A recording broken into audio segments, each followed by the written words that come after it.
สวัสดีครับพี่น้องสายกินสุขุสุคนครับผมมาพอกับช่องบาวิดคือเก่าพี่น้องครับฝนตกพี่น้องฝนกำลังตกอยู่ครับเดี๋ยวนี้โอ้ยก็เลยได้กินอยู่หลังบ้านอยู่ในบ้านพี่น้องครับได้เมนูมาฝากพี่น้องคือตำขนมเส้นกุ้งสดพี่น้องตำแล้วเมื่อกี้นี่พี่น้องเด้อขออนุญาตเทด้วยพี่น้องเด้อขออนุญาตบาวิดขออนุญาตเทครับพี่น้องโอ้ยได้แตกก็ได้แตกพี่น้องเลยจอดกี่ยอดครับทำเบียงกี่เดียงคือเก่าพี่น้องเอ้ยเสียบนี่ละตึงพี่น้องตามคำขอนั่นละนี่ทำขนมเส้นกุ้งสดพี่น้องแต่ว่าส่วนบ่ได้เอามาลืมเอามาที่น้ำบั่นกันนี่ลืมทับนี่กะก่อนกินพี่น้องฝากพี่น้องกดไลค์กดแชร์กดติดตามให้กับช่องบาวิดในเด้อพี่น้องเด้อฝากช่องเฟซบุ๊กส่วนตัวนะพี่น้องเนาะบาวิดชาแนลนะพี่น้องครับมาพี่น้องมาคนตกแห้งขึ้นพี่น้องลงมือกินน้ำกันรดครับตำขนมเส้นกุ้งสดพี่น้องครับผักกระมีผักบุ้งผักกันจองต้นผักเงาพี่น้องมาครับมาพี่น้องมาเดี๋ยวห้อง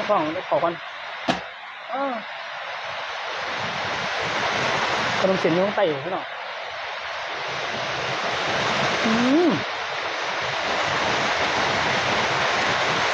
ขอโทษขอไว้ด้วยพี่น้องจังคนนี้2 ตัวเลยเนี่ย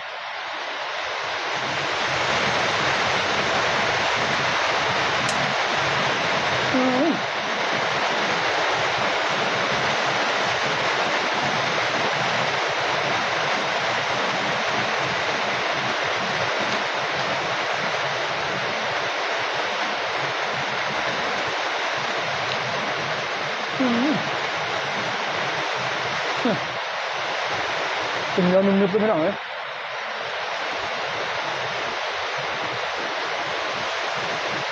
บ้า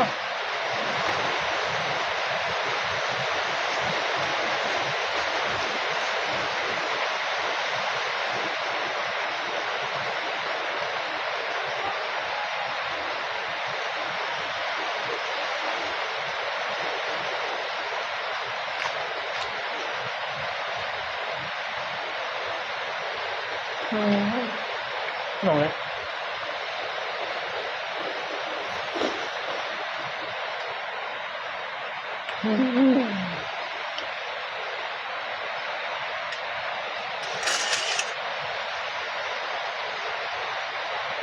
หวานพี่น้องเลย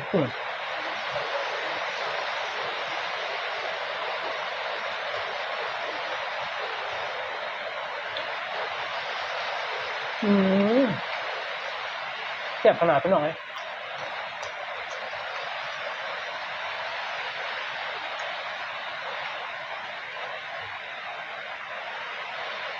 ขอโทษขอให้พี่น้องอีกเทื่อนึงนะพี่น้องเด้อ